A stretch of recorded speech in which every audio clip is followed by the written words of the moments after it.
Bwana Yesu asifiwe. Tunataka kuona kutii. Ukihitaji kutii, inafaa ukae namna gani? Tuone hili jambo la kutii inatakiwa tufanye nini? Bwana Yesu asifiwe. Tusome katika kitabu cha Samueli wa kwanza 15. Yule amepata atatusomea.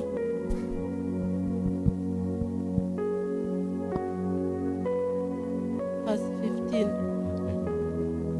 First Samuel 15 verse 15 inasema, Sauli akasema, wamewaleta kutoka kwa Wameleki, maana watu waliwacha hai kondoo na ng'ombe walio wazuri, ili wawatoe dhabihu kwa Bwana Mungu wako. Nao waliosalia tumewaangamiza kabisa. Ndipo Samueli akamwambia Sauli, ngoja, nami nitakuambia neno aliloniambia Bwana usiku huu. Naye akasema, haya, sema. Basi Samueli akasema, ingawa ulikuwa mdogo machoni pako mwenyewe, je, hukufanywa kuwa kichwa cha kabila za Israeli? Naye Bwana akakutia mafuta uwe mfalme wa Israeli. Kisha Bwana akakutuma safarini, akasema, enenda ukawaangamize kabisa wale Waamaleki wenye dhambi, upigane nao hata watakapoangamia. Amen. Bwana Yesu asifiwe. Tukienda kusoma hiki kitabu tutachukua muda mrefu. Bwana Yesu asifiwe. Tunataka kuona jinsi Sauli na Samueli alipomtii Sauli. Bwana Yesu asifiwe. Sauli alikuwa ni mkubwa wake, lakini Sauli hakutii. Sasa Mungu akamtuma Samueli kwenda kumwambia Sauli jinsi alivyokuwa ametumwa. Bwana Yesu asifiwe. Kitabu kinatuambia ya kwamba Samueli alimwendea Sauli akamwambia ya kwamba Mungu amemwambia aende kwa Waamaleki na awaangamize wote. Sauli naye akamwambia ya kwamba nimesikia, nimetii vile Mungu amekutuma. Ukiendelea kusoma inakwambia ya kwamba Sauli alienda, alipofika kule ameambiwa ya kwamba aangamize Waamaleki wote na wanyama wote na kila kitu. Sauli hakufanya hivyo. Sauli aliwaangamiza Waamaleki, akaangamiza wanyama, akapata wale walio wanono, akatafuta kondoo wanono, akatafuta ng'ombe wanono, akakuja nao. Hata mfalme wa kule ambaye anaitwa Angaki akakuja naye. Hakufanya vile Mungu alivyomwambia. Na Mungu, ukiwa unamtumikia Mungu, unafaa kutii. Sasa Sauli hakutii. Inasemekana ya kwamba Samueli akawa amelala, anasikia Mungu anamwambia, mbona nasikia sauti hizi za wanyama ambao zinalia? Ni nini hizo?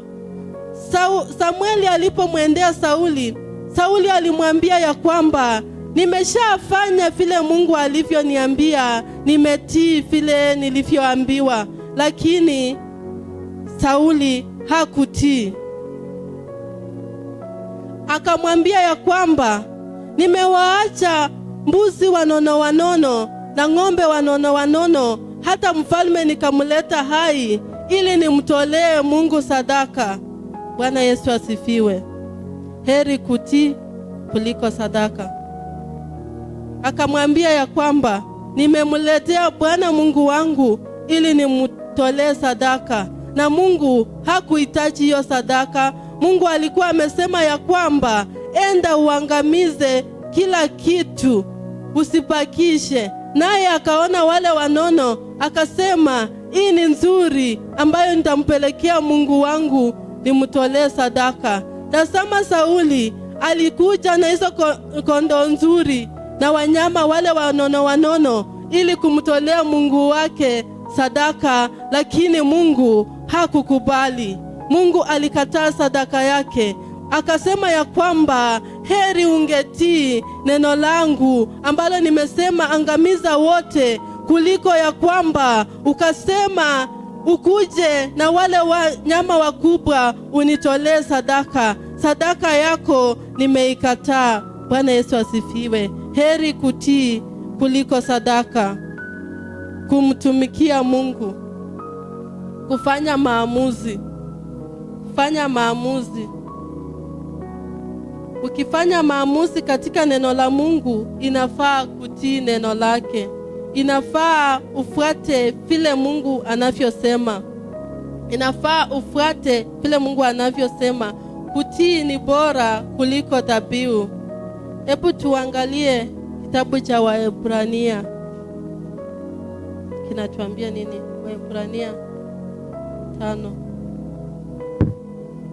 Bwana Yesu asifiwe.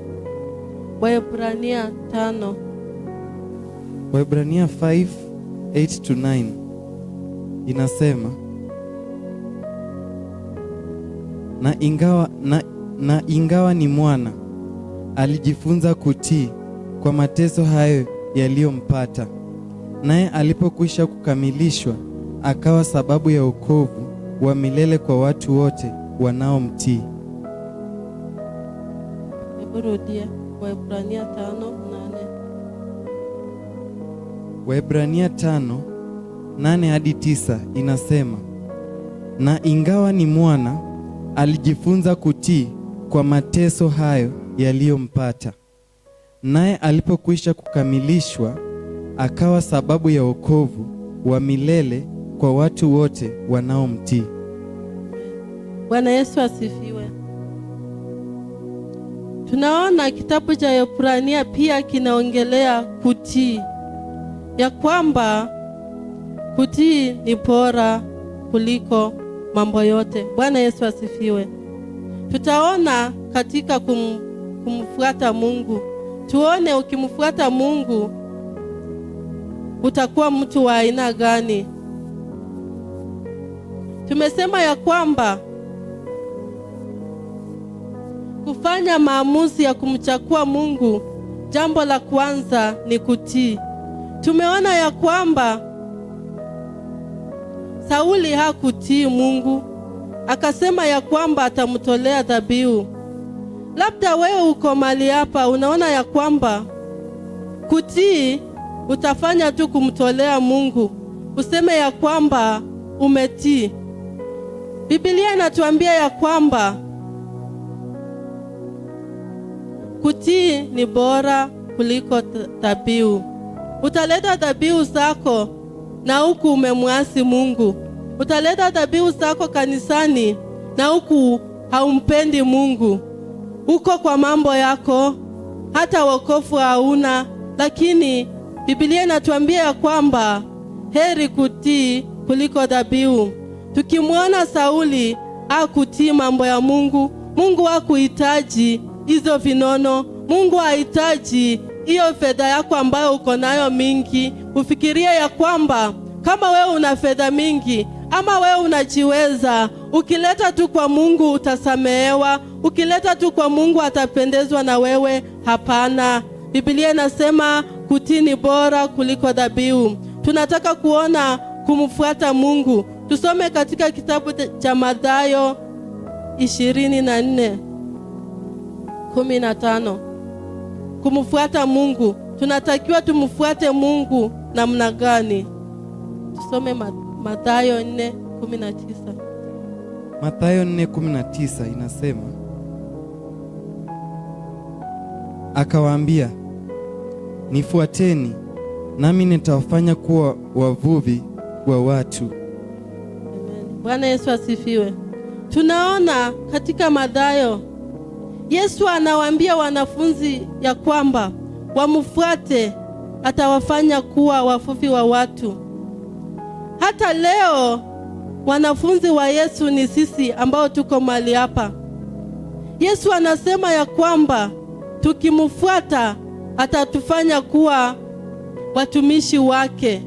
Ukiamua kumfuata Yesu, ataingia ndani ya moyo wako na kubadilishe wewe uwe mvuvi wa watu, uwe mtumishi wa Mungu ambao ukienda kuwaongelesha watu ambao wajaokoka waokoke. Yani uokoe watu, uhubirie watu neno walisadiki. Bwana Yesu asifiwe.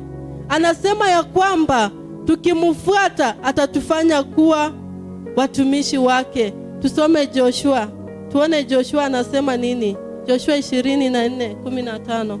Yoshua 24:15 inasema,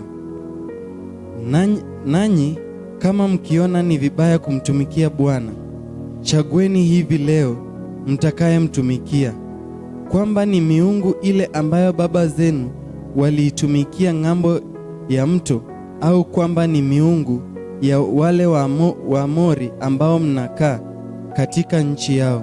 Lakini mimi na nyumba yangu tutamtumikia Bwana. Amen. Bwana Yesu asifiwe. Tunaona mtumishi Joshua aliposema, aliamua ndani ya moyo wake kumtumikia Mungu. Akasema ya kwamba yeye na nyumba yake atamtumikia Mungu. Na akasema wewe chakua ndani ya moyo wako, chakua ambayo utamtumikia. Kama utatumikia miungu, utatumikia miungu za kina babu, utatumikia miungu za nyanya. Kama utasitumikia, chakua sasa. Tumeona ukifanya maamuzi, unachakua ndani ya moyo wako. Unaamua ndani ya moyo wako utamtumikia nani. Unaamua ndani ya moyo wako utatii Mungu ama utafanya nini. Utatii neno la Mungu au utawacha. Utamtumikia Mungu au utawacha. Utafuata Mungu au uache. Unafanya maamuzi yako. Sasa mali hapo, ukiwa mali hapa siku ya leo, na kuambia mpendwa, ufanye maamuzi. Fanya maamuzi ndani ya moyo wako. Ufanye maamuzi kama utamtii Mungu. Ufanye maamuzi kama utamfuata Mungu. Uamue sasa, ama utafuata mababu ama utafuata kina nyanya hawakuokoka. Utafuata maroho za mababu zetu ambao walikuwa hawamjui Mungu, ama utafuata Mungu. Fanya maamuzi sasa ndani ya moyo wako. Amua leo utafanya nini. Utamchagua Mungu ama utachagua shetani. Utachagua miungu ama utafanya nini. Nimesema ya kwamba kufanya maamuzi ni kuchagua maisha yako ya kesho. Ukiamua kufuata maisha ya kina nyanya hawakumtumikia Mungu, ama maisha ya mababu hawakumjua Mungu, itakufuata. Na ndiposa sasa waumini wa sasa, Wakristo wa sasa, wewe na mimi tulifanya maamuzi vibaya. Hatukuchagua Mungu, hatukuchagua kumtii Mungu. Tulichagua tu maisha yetu. Hatukufikiria ndani ya akili zetu. Tuliamua tu kuenenda vile inatakiwa. Tukaamua kukuja tu kanisani, lakini hatujui tunafanya nini. Siku ya leo nasema tufanye maamuzi vizuri. Kina dada, kina ndugu, vijana na watoto wadogo. Vijana, sasa ni wakati wenu wa kufanya maamuzi. Maana usipofanya maamuzi sasa, maisha yako yatakuwa mabaya. Kina mama, tuko mali hapa, wewe na mimi tuko mali hapa, lakini maamuzi yetu hatukuyafanya vizuri, hatukuamua vizuri. Maana mtu ukiwa kwenye ndoa, unaangalia, unaona ya kwamba maamuzi yako kumbe hujafanya vizuri, yanakutesa. Unaona maisha yako yanakuwa machungu, lakini unashangaa ni nini? Ni kwamba haukufanya maamuzi yako vizuri, haukufanya maamuzi yako mzuri. Ukikaa kwenye ndoa unaangalia uchatii. Bwana Yesu asifiwe. Wamama, tuko mahali hapa, hatukutii maamuzi yetu, hatukujua. Unaangalia tu, unaona ya kwamba hapa nienende vile kuko. Yani umeona jirani akienenda hivyo, nao ukasema ya kwamba nami wacha niingie kwa ndoa. Au kujua hiyo ndoa ni aina gani? Hiyo ndoa ina karama. Unafanya uamuzi wako ndipo uingie kwa ndoa. Unafanya uamuzi wako ukae ndani ya ndoa. Ndoa nayo ni kama kumfuata Mungu. Ukifanya maamuzi na kumchagua Mungu, inafaa utii. Katika ndoa pia inafaa kutii. Watu wengi walifanya maamuzi na hawakujua ndani ya ndoa inafaa kutii. Wamama mali hapa hawakujua ya kwamba katika ndoa inafaa kutii. Ndiposa saa hizi ndoa zetu zinakuwa chungu, zinatuteza sana. Wamama wanateseka. Maamuzi ndio ambayo haukufanya vizuri. Siku ya leo nasema ya kwamba ujirudie ndani ya moyo wako na ufanye maamuzi vizuri. Uchague vizuri kumfuata Mungu, uchague kumtii Mungu, uchague kufanya maamuzi yako. Maana Joshua alifanya maamuzi, lakini akasema ya kwamba yeye atamfuata Mungu. Yeye na nyumba yake amechagua kumfuata Mungu. Na wewe je, umechagua kufanya nini? Kumfuata Mungu au kufanya nini? Bwana Yesu asifiwe. Vijana mali hapa ninawaambia, fanyeni maamuzi yenu vizuri. Wale ambao wako shuleni, chagua ufanye maamuzi yako. Anza sasa kufanya maamuzi yako, maana usipofanya maamuzi, mwishoe chaguo lako litakuwa mbaya, maisha yako yatakuwa machungu. Kaa chini na ufikirie ndani ya moyo wako, useme ya kwamba nahitaji kusoma kwa bidii na ninamhitaji Mungu. Nahitaji kufanya maamuzi, sio kucheza cheza. Wengine waliamua kucheza cheza, hawakuwa wamefanya maamuzi. Wazazi wao walikuwa na mali mingi, wazazi wao walikuwa wafanyabiashara, ukaamua haukufanya maamuzi katika masomo yako. Sasa maisha yako yanakuja kuangamia. Kufanya maamuzi ni kuchagua maisha yako ya kesho. Maisha yako yakiwa maovu, ujue haukufanya maamuzi. Ndugu wapendwa, mkiwa mali hapa, fanyeni maamuzi yenu vizuri, maana pale nyuma hamukujua jinsi ya kufanya maamuzi. Ndiposa maisha sasa yakawa ni mabaya. Maisha yenu yanahangaika sababu maamuzi yenu hamukuchagua vizuri. Maamuzi yako wewe na mimi hatukuyachagua vizuri. Hatukuelewa tuchague nini. Bwana Yesu asifiwe. Inasemekana ya kwamba kufanya maamuzi ni kutii na kumfuata Mungu. Bwana Yesu asifiwe. Na kuomba msamaha. Bwana Yesu asifiwe. Kuomba msamaha katika neno la Mungu. Kufanya maamuzi ya Mungu, kuomba msamaha. Kufanya maamuzi ya maisha, kuomba msamaha. Kufanya maamuzi katika ndoa ni kuomba msamaha. Bwana Yesu asifiwe. Kuomba msamaha ni kutambua makosa yako na kumweleza Mungu kuwa unachutia. Bwana Yesu asifiwe. Kuomba msamaha ni kumfuata Mungu. Kuomba msamaha ni kuomba msamaha ni kuchutia makosa yako, kuambia Mungu ya kwamba nimechutia makosa yangu. Bwana Yesu asifiwe. Wengine wetu tuko mahali hapa huwa hatuchutii makosa yetu, lakini siku ya leo tunajifunza ya kwamba tukitaka kufanya maamuzi ya kumfuata Mungu, kila wakati tukue tunachutia makosa yetu. Tunachutia, tunaomba msamaha kwa Mungu. Tunaambia Mungu, nimechutia kufanya mambo haya. Mambo hayo wewe mwenyewe unajua.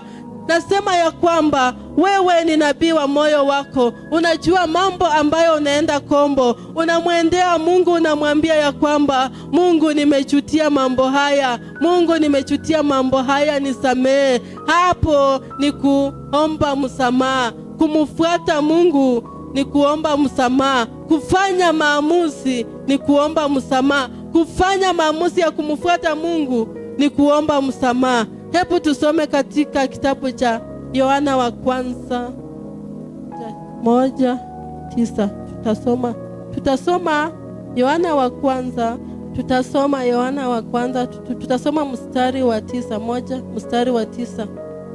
Mwenye amepata? Inasema hivi: tukisiungama dhambi zetu, yeye ni mwaminifu na wa haki, hata atuondolee dhambi zetu na kutusafisha na udhalimu wote. Bwana Yesu asifiwe. Biblia inasema tukiungama dhambi zetu, Mungu ni mwaminifu, atatusafisha na atatuosha na atatuondolea udhalimu. Bwana Yesu asifiwe. Tukiungama dhambi zetu, mimi na wewe, tukiungama dhambi zetu, tukisema makosa yetu, ukienda mbele za Mungu, mweleze makosa, mweleze mambo yako, eleza Mungu mambo yako ambayo umeyafanya, unayajua mwenyewe, ambayo si mazuri, ambayo hayampendezi Mungu. Ukimweleza Mungu, Biblia inasema ni mwaminifu, si dhalimu, atatusafisha udhalimu wetu, atatusafisha makosa yetu yote, atakuosha kabisa. Bwana Yesu asifiwe. Kufanya maamuzi ni kuamini. Bwana Yesu asifiwe. Tumesema ya kwamba kufanya maamuzi ya Mungu ni kutii, kumfuata, kuamini na kuomba msamaha. Kuamini, tuone kuamini ni kufanya nini? Kuamini ni kuwa na uhakika kwa Mungu. Bwana Yesu asifiwe. Kuamini ni kuwa na uhakika na mambo ya Mungu na kuwa na wokovu, kuwa na uhakika kwa Mungu na mpango wako wa wokovu. Bwana Yesu asifiwe. Ni kuamini. Tunaona ya kwamba mtu akitaka kufanya maamuzi ya Mungu lazima amuamini Mungu. Tusome katika kitabu cha Waefeso 2:8. Bwana Yesu asifiwe. Nani ambaye amepata? Waefeso 2:8. Biblia inasema, kwa maana mmeokolewa kwa neema, kwa njia ya imani, ambayo hiyo haikutokana na nafsi zenu, ni kipawa cha Mungu. Amen. Bwana Yesu asifiwe. Biblia inasema ya kwamba kwa maana mmeokolewa kwa neema, kwa njia ya imani, ambayo hiyo haikutokana na nafsi zenu, ni kipawa cha imani. Bwana Yesu asifiwe.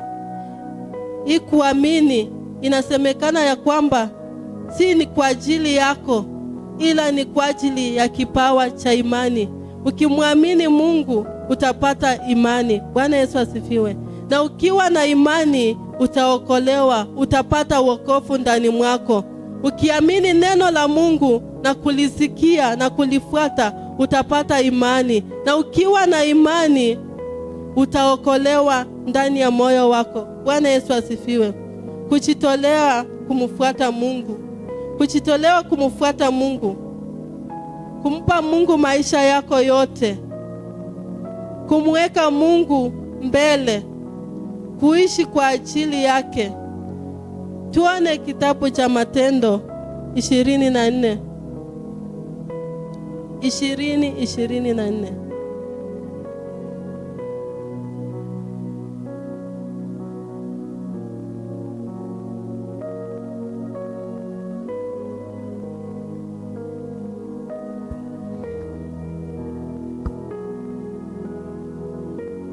Biblia inasema, lakini siyahesabu maisha yangu kuwa kitu cha thamani kwangu, kama kuumaliza mwendo wangu na huduma ile niliyopokea kwa Bwana Yesu, kuishuhudia habari njema ya neema ya Mungu. Amen. Bwana Yesu asifiwe. Tunaona ya kwamba kujitolea kumfuata Mungu, kujitolea kumfuata Mungu ni kumpa Mungu maisha yako yote. Bwana Yesu asifiwe. Kitabu kinatuambia ya kwamba, lakini siyahesabu maisha yangu kuwa kitu. Bwana Yesu asifiwe. Umejitolea kumfuata Mungu. Usione maisha yako kuwa kitu. Mfuate Yesu naye atakukomboa. Usiangalie mambo yako. Ukiangalia mambo yako utasahau kumfuata Mungu. Biblia inasema hivyo. Ukiyafuata mambo yako ya kimwili utasahau kuyafuata yale ya Mungu. Na ukimfuata Mungu atakuokoa, atakukomboa. Tumesema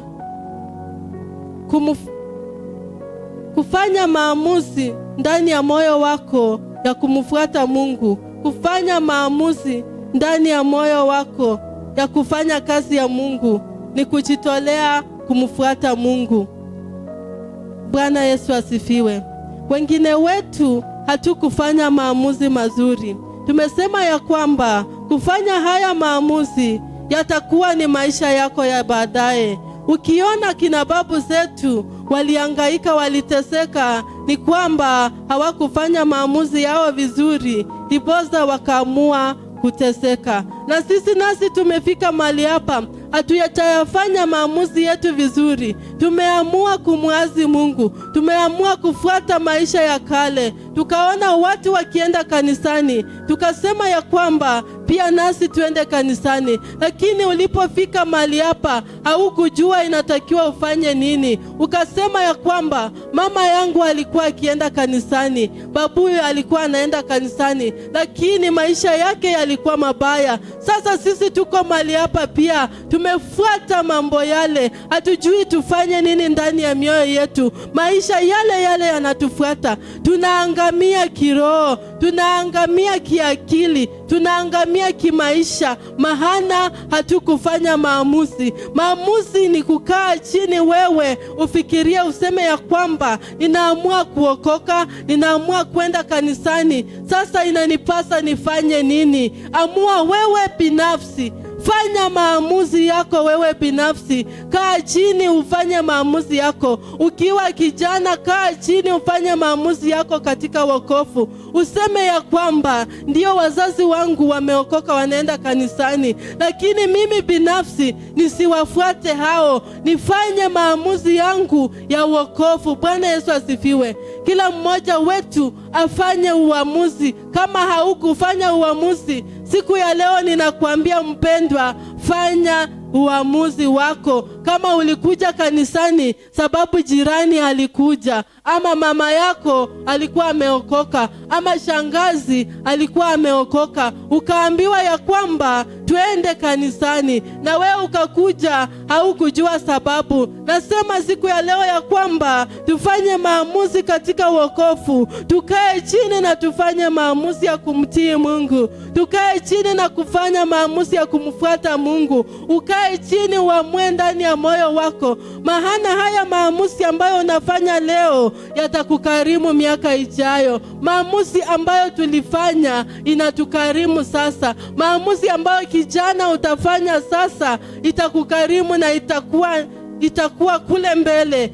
Maisha yako ya kule mbele inategemea na maamuzi yako ambayo uliamua. Kama haukuamua, uliamuka tu asubuhi ukasema naenda kanisani, sasa nakuambia ya kwamba fanya uamuzi siku ya leo. Ujue ya kwamba maamuzi ambayo ulifanya ni mabaya. Maamuzi ambayo ulifanya yatakukarimu maisha yako. Kama ulichagua vibaya, maamuzi mabaya yatakufuata mpaka maisha yako. Vijana, fanyeni maamuzi katika masomo. Fanya maamuzi katika masomo, maana masomo hayo yatakusaidia katika maisha yako. Ukiona masomo hayakusaidii, ujue ya kwamba maamuzi yako, uliona tu jirani ameenda shuleni, ukaona mtoto wa jirani, ukasema nami acha niende shuleni. Hiyo si maamuzi. Maamuzi inatoka ndani ya moyo wako. Amua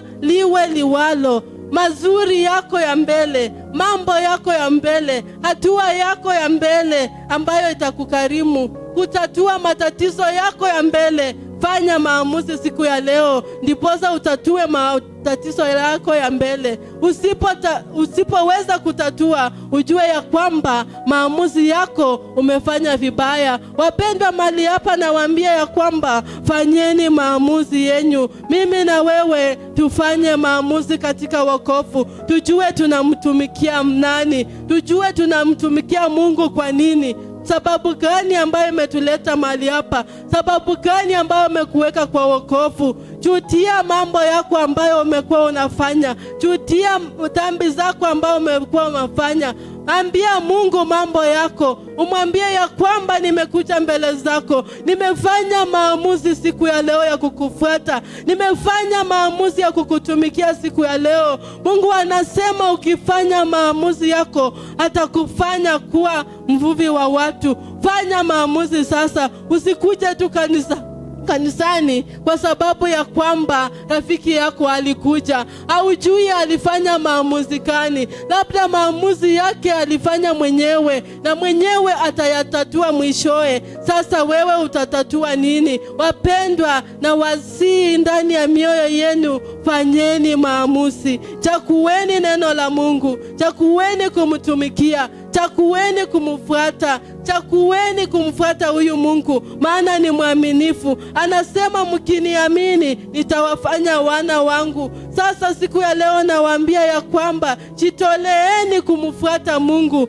Yeye ni mwaminifu, atakupa maisha ya milele, atakupa ufanisi. Bwana Yesu asifiwe. Wapendwa, fanya uamuzi. Kila mmoja ataamuka na afikirie ndani ya moyo wake, maana wewe mpendwa haustahili kuambiwa lolote. Wewe unajua mambo ambayo yako ndani ya moyo wako. Unajua ulifanya maamuzi ya ukweli ama hapana. Unajua kweli ulifanya yaliyo mema ama hapana. Unajua mambo ambayo yanakuumiza ndani ya moyo. Utasimama juu na ufikirie na umwambie Mungu ya kwamba unahitaji kufanya maamuzi. Kama ni ulifanya maamuzi mabaya yakakuleti down, sasa siku ya leo nasema ya kwamba usimame na uambie Mungu ya kwamba ninakeuza hayo maamuzi ambayo niliyafanya, maana hayakukuwa mazuri. Nimeamua leo kufanya maamuzi ambayo yaliyo mema, ambayo yatanisaidia ndani ya maisha yangu. Mpendwa, unajua mwenyewe, fanya maamuzi. Tuamuke zote juu, tumwambie Mungu abadilishe maamuzi ambayo tulifanya, maamuzi ambayo ni mabaya, maamuzi ambayo tulifuata kina babu, yanatufuata, yanatuangamiza ndani ya mioyo yetu. Hayo maamuzi tulizaliwa tu tukiyafuata, hatukujua hayo maamuzi yalikuwa aje. Kina babu walikuwa wameamua ya kwamba watu hawaokoki.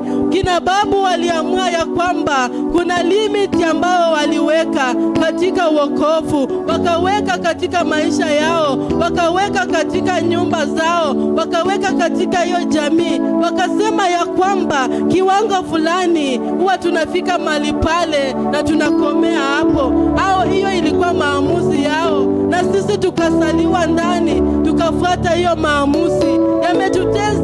Yametuteza katika maisha yetu. Maana tukijaribu kuokoka, mpendwa, ukijaribu kuokoka unafika mahali fulani unakwama. Maana mababu waliweka kikomo mahali pale, wakasema hatufiki mahali pale. Yeyote ambaye atafika mahali pale ataangamia.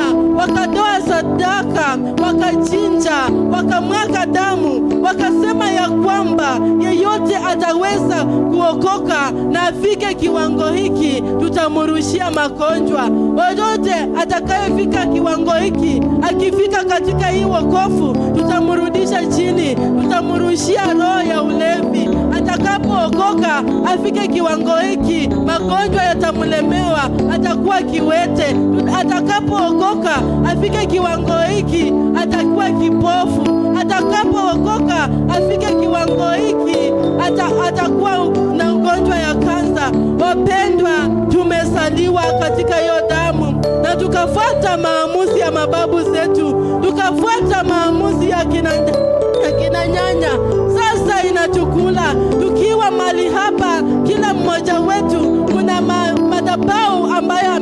inatufuata. Maamuzi ambayo ilikuwa ya nyanya ikawa ya ukoo, inatufuata, inatungojea kule mbele. Wakati utasema ya kwamba umeokoka, unasonga mbele, itakurudisha chini mpendwa, itakurudisha chini. Na kuambia fanya maamuzi siku ya leo. Kataa hayo maamuzi ya kina babu, kataa hayo maamuzi ya ukoo, kataa hayo maamuzi ya kina nyanya ambayo walisema ya kwamba tutafika mahali pale, waliweka limiti yao. Sasa unasongelea, sasa unasongelea mpendwa, unasongelea mahali pale. Na kuambia utaangamia, na kuambia utarudi chini, utaangamia.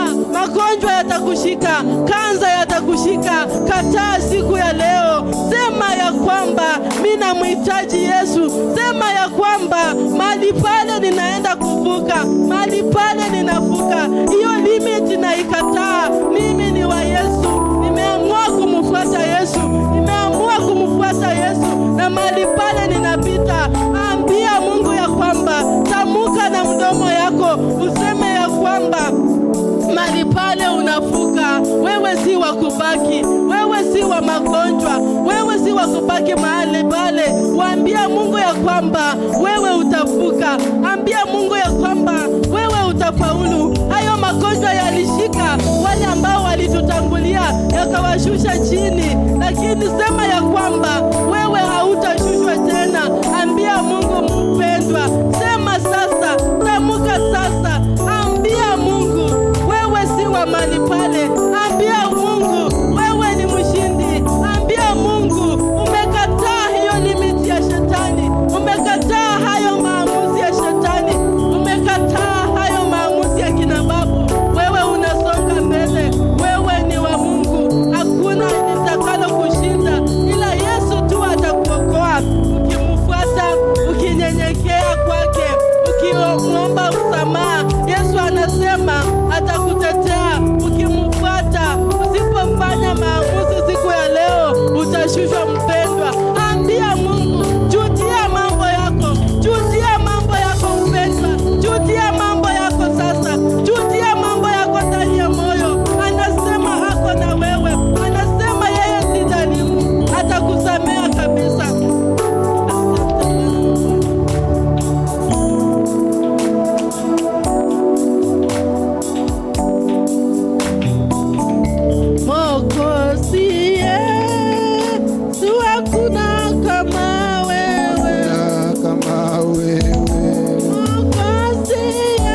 tunakushukuru, wewe ni Mungu mkuu, hakuna kufananisha na wewe. Tazama Masia, waumini wako wamekuja mbele zako Baba, shuka watakaze na wakombe na damu yako. Wamejutia ndani mwako wakisema ni wewe tu Yesu. Wamechagua kukutumikia wewe Masia, wamechagua kufanya maamuzi ya kukufuata Baba. Takaza kila mmoja Baba, usituache tukaangamia Baba. Tumejutia Masia, mahana hatukujua ya kwamba tunatakia tukufuate, tukafuata maroza mababu, tukafuata kina mama zetu, tukafuata kina baba zetu. Sasa tumekuja mbele zako, tumekufuata wewe Masia, tumeamua kukufuata siku ya leo. Uwe pamoja nasi na kututakaza, hakuna Mungu mwingine ila ni wewe. Katika jina la Yesu nimeomba, amen. Barikiweni sana.